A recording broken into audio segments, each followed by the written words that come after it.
आज का विषय है श्रावणी पूर्णिमा। पांच भौतिक उपादान से बना इस जड़ जगत की जिस तरह उपेक्षा नहीं की जा सकती, ठीक उसी तरह मनुष्य का मन जो चैतिक धातु इक्टोप्लाज्मिक स्टफ से बना है, उसकी भी उपेक्षा नहीं की जा सकती। घर्षण, प्रतिघर्षण और जड़ जगत से ही मन का उद्भव होता है। पुनः घर्षण, प्रतिघर्षण से, मानसिक अनुशीलन से, मन से ही आत्मा की विस्तृति घटती है। इसी से मानसिक अनुशीलन की भी उपेक्षा नहीं की जा सकती। और मानसिक अनुशीलन के बाद जब मनुष्य की सत्ता अधिकतर आत्मिक स्तर में उन्नत होती जाती है, तब स्वाभाविक नियम से ही वह परम पुरुष के साथ मिल जाना चाहती है, उसमें लय हो जाना चाहती है, क्षुद्रत्व को बृहत्तत्व में परिवर्तित करना चाहती है। कारण विस्तारित होना एक मानव धर्म है या एक भगवत धर्म है। विस्तार, रस, सेवा, तद स्थिति, इन चार मुख्य गुणों को लेकर ही मनुष्य का अस्तित्व है। इसी से जीवन में तीनों ओर से देखना होगा। सभी क्षेत्रों में मनुष्य जब आगे बढ़ना चाहेगा तब क्या होगा? जैसे फेसिस एंटीथेसिस है, द्वितीय स्तर में सिंथेसिस हो जाता है, उसके विपरीत एंटीथेसिस आता है। संघर्ष के कारण बस फिर सिंथेसिस का रूप परिग्रह करता है। यह जैसे भाव लोक की वस्तु है और ठीक वैसे ही स्थूल जगत की वस्तु भी है। स्थूल जगत में यह जो आगे बढ़ते जाना है, यह आगे बढ़ते जाना सभी क्षेत्रों में ही इनर्शिया के विरुद्ध में कठोर रूप से, निर्मम रूप से संग्राम के द्वारा होता है। इस सहज तथ्य को, सत्य को बहुत लोग कहने से डरते हैं। बहुतों को कहना अच्छा नहीं लगता, शायद किसी को सुनने में भी अच्छा नहीं लगता। जैसे मध्य युग में नियम था कि सभी खेती नहीं करेंगे, खेती करना शायद पाप है। मैंने जब इस भाव जड़ता को तोड़ने की चेष्टा की थी, स्वयं हल चलाकर, तो बहुतों ने इसकी निंदा की थी। नहीं नहीं नहीं, हल छूना आपको मना है, ऐसा आप नहीं करेंगे, ऐसा उन्होंने कहा। मैंने भी सुना, मैंने जोर पूर्वक हल चलाया, मैंने देखा कि मेरा कोई नुकसान ही नहीं हुआ।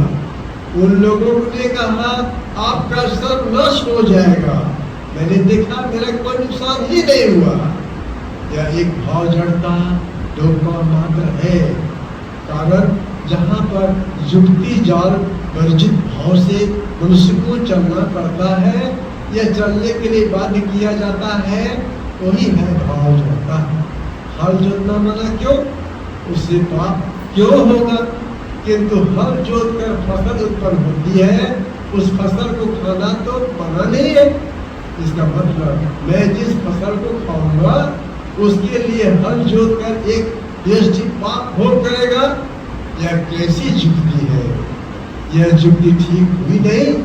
तो वास्तव जगत में यह जो इनर्शिया है, इसके विरुद्ध में संग्राम करते ही जाना होगा, जिसने तुम्हारे अस्तित्व को विघ्न के द्वारा प्रतिबद्ध कर रखा है।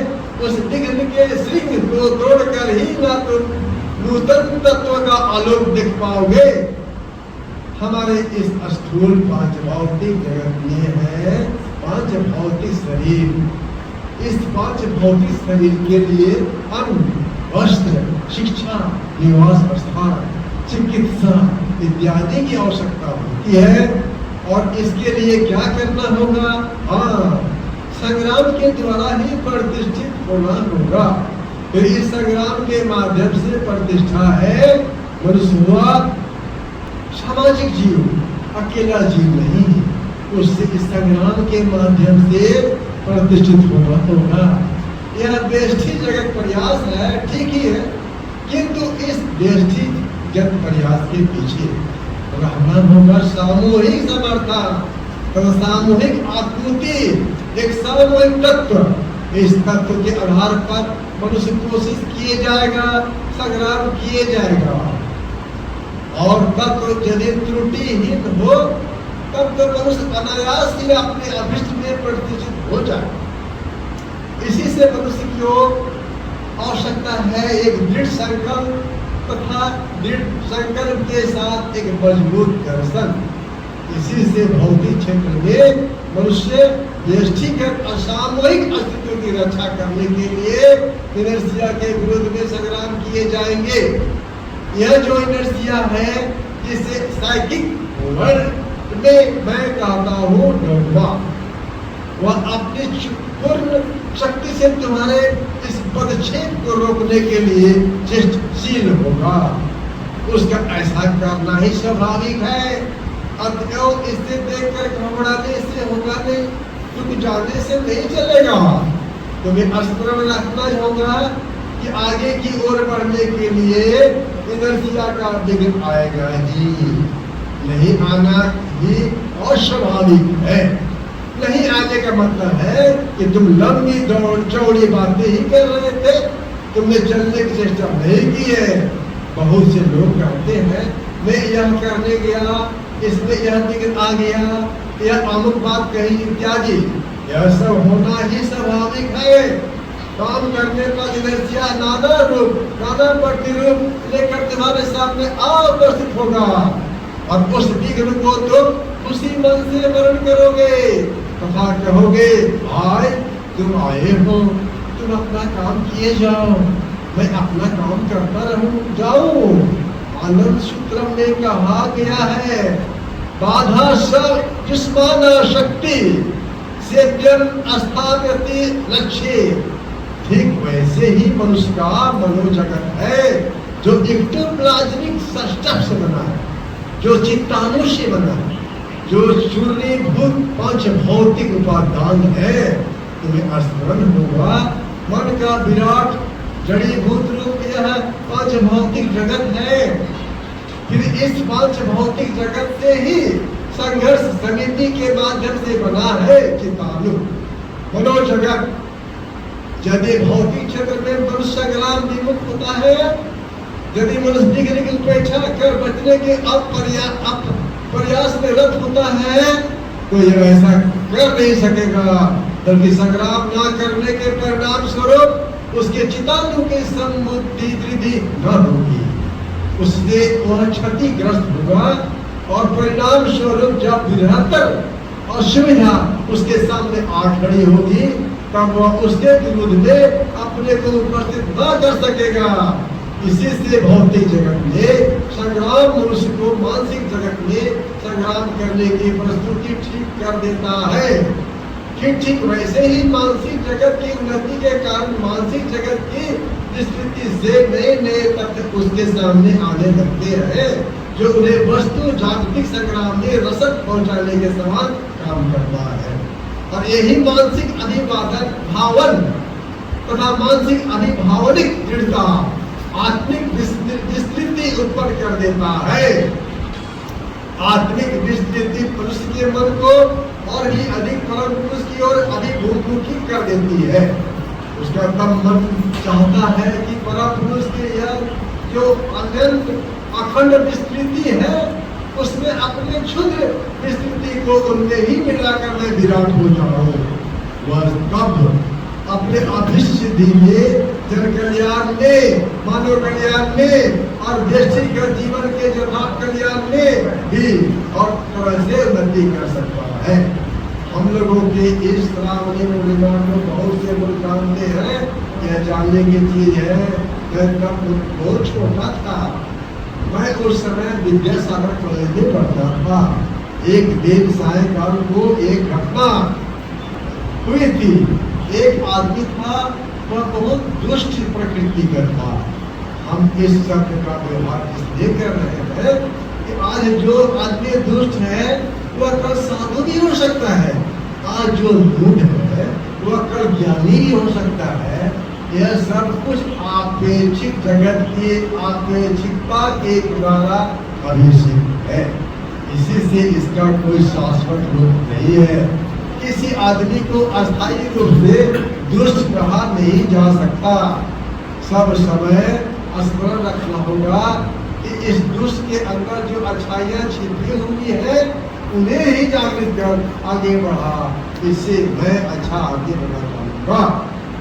अच्छा माने क्या? हाँ, संस्कृत भद्र शब्द से भलो अच्छा शब्द आया है। संस्कृत में भद्र है, प्राकृत में पानी में भद्र है, इससे अर्थ प्राकृत में भल्ल है, इससे प्राचीन बंगला में भाला भैला और अभी बंगला में भलो है। फरीदपुर जयपुर के ग्राम कचरों में एक छंद था, भला बुरा भला मानो, और 1200 वर्ष पुराने बंगला के छंद नहीं है। बार गजर संग सोई दुर्जन संग अवसर तोई, नाथ न बिंदु न रवि न शशि मंडल, तू जुरे उजू छाड़ी ना लेओ रे बाप, नियोड़ी मोही ना खाओ रे लंका, हाथे कंगन ना लेओ दापर, अपने आप बुझत लिया मन। बार गजर सोई दुर्जन संग अवसर तोई, नाम दाहित्यो फला, सरई धनई बापा उजू बाट भैला। भैला शब्द का निर्देशन मैंने दिखा दिया। तो भालो करने से संस्कृत में भद्र कहने को अच्छा माना जाता है, जो सटीक ढंग से त्रिभुवन की शारीरिक, मानसिक और आध्यात्मिक को आगे की ओर बढ़ाया जाता है। अच्छा वो नहीं है जो बैठे मार खा रहा है, अपमानित हो रहा है, या शोषण पर शोषण का तांता लगा हुआ है और वह मुंह बंद कर उससे विधि लीति भाग्य में लिखा हुआ है मान लेता है। यह सभी लक्षण अच्छे आदमी के नहीं है। अच्छे लोगों का लक्षण हुआ जो अन्याय के विरुद्ध संग्राम करे, न्याय को अपने मजबूत हाथों से पकड़े रहे, दुर्बल की रक्षा करे, पापी के विरुद्ध संग्राम करे, वही अच्छा आदमी है। जो अति बेचारा है, जो शांत विशिष्ट, कोई अच्छे आदमी नहीं है। तो हुआ क्या था? हाँ, एक दुष्ट प्रकृति का आदमी मेरे यहाँ आया था। मैं उस समय एक साधारण छोटा सा लड़का, मेरे पास वह क्या पाएगा, फिर भी वह मेरे यहाँ आया था। मैंने मानव मन का जो स्वाभाविक साइकोलॉजी है उसी का अनुसार उससे पूछा था, क्या चाहते हो, क्यों इस रास्ते पर उतरे हो इत्यादि। तत्पश्चात कुछ देर तक मेरे साथ बातचीत हुई थी। उसने समझा था उसे कुछ करना उचित है तथा बाद में उसने मुझसे दीक्षा नहीं ले ली थी। वही मेरी प्रथम दीक्षा देनी थी। आज फिर वह दिन घूम फिर कर आया है। बहुत दिन हुए, तब वह शायद 1939 ईस्वी, 41 वर्ष पहले की घटना है। मानव मनीषा के कोरक में जो शुभ भाव निहित रहता है उसे जागृत कर डालो। उसे जगाने के लिए क्या करना चाहिए? पर शुभ पकना, झकना, तिरस्कार, शासन, शक्ति, प्रयोग सब कुछ ही करना पड़ता है। फिर साथ ही साथ चेष्टा भी किए जाना होगा जिससे वह कोरक विकसित हो। उसके रूप रस गंध से समग्र समाज उपकृत होता है। आज के उस पुरुष को प्रेरित कर आवश्यकता अनुसार शासन करना पड़ता है। शासन वर्जनीय नहीं है।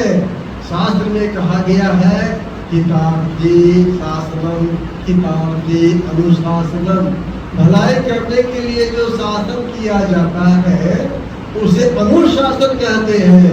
समाज में शासन की आवश्यकता है। शास्त्र में कहा गया है, निग्रहे शक्तो दुरित्यभिधीयते। जो कड़ा शासन कर सकते हैं तो वे अधिक प्यार भी कर सकते हैं, अर्थात अति ही प्यार कर सकते हैं। और जब अति शासन भी करते हैं वे है गुरु। जो केवल शासन करते हैं वे गुरु नहीं है, वे शत्रु है। जो केवल प्यार करते हैं, प्रेम करते हैं, वे भी गुरु नहीं है, वे भी शत्रु है। कारण मात्रा अधिक क्या प्यार करने पर मनुष्य बिगड़ जाता है। जो दोनों ही करना जानते हैं वे ही है गुरु है। इसलिए तुम जो मनुष्य को प्यार के सहित शासन कर आदि बनाओगे, जहां पर प्यार से काम नहीं हुआ वहां पर शासन की आवश्यकता है। औषधि मात्र ही जो मीठी होगी ऐसी कोई बात नहीं है। तीखी औषधि की भी आवश्यकता है। रोगी बहुत समय तीखी औषधि खाना नहीं चाहेगा, वो रोएगा, किंतु डॉक्टर उससे बलपूर्वक औषधि खिलाएगा। यही है विधि।